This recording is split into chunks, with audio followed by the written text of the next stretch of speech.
The Moon. It's our nearest neighbor in space, and data we gather from its features can tell us a lot about the rest of our solar system.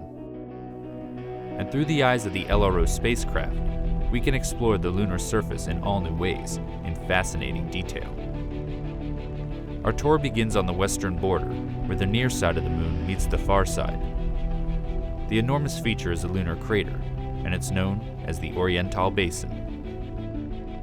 Here, LRO's terrain map combines with surface gravity measurements from the Grail mission. This data reveals structure in the lunar crust beneath the surface, giving us a window into the geologic features of the Moon's interior. Our next location receives little direct sunlight and has some of the coldest recorded temperatures in the solar system, the South Pole. The highlighted spots signify potential water ice based on temperature readings from LRO's Diviner instrument and reflectance from its laser altimeter Lola. Lola also allows us to peer into the darkness of Shackleton Crater by bringing us this digital elevation model. It's 21 kilometers wide and 4 kilometers deep, but it pales in comparison to the largest known impact crater in the Earth-Moon system, the South Pole Aitken Basin. Sitting on the far side, it's 2,500 kilometers across and 13 kilometers deep.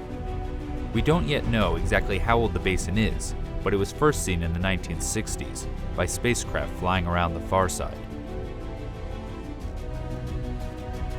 As much as we use LRO data to investigate areas we can't see from Earth, we also probe familiar territory on the lunar near side to bring back images with an all-new level of detail.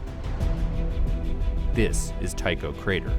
It's around 100 million years old.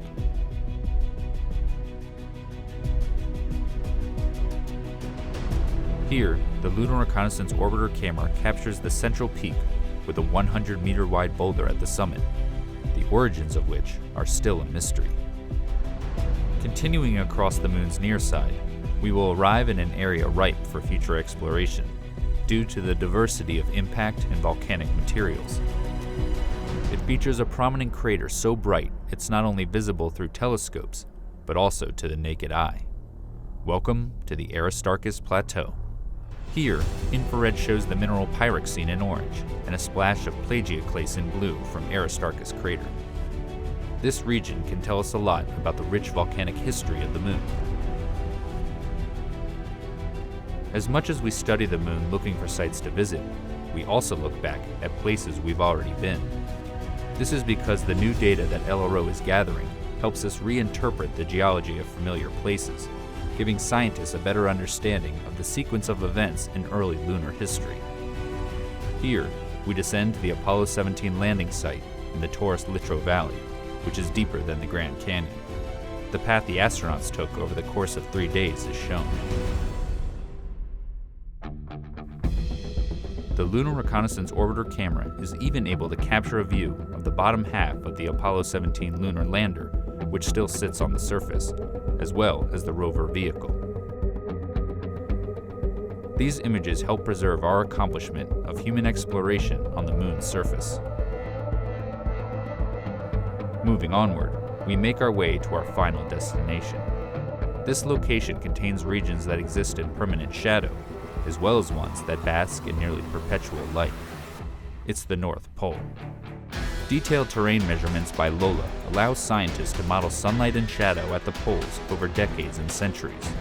Sunlit peaks and crater rims here may be ideal locations for generating solar power for future expeditions to the Moon. This updated visualization of the lunar landscape stands as a testament to the functionality and abilities of the Lunar Reconnaissance Orbiter spacecraft.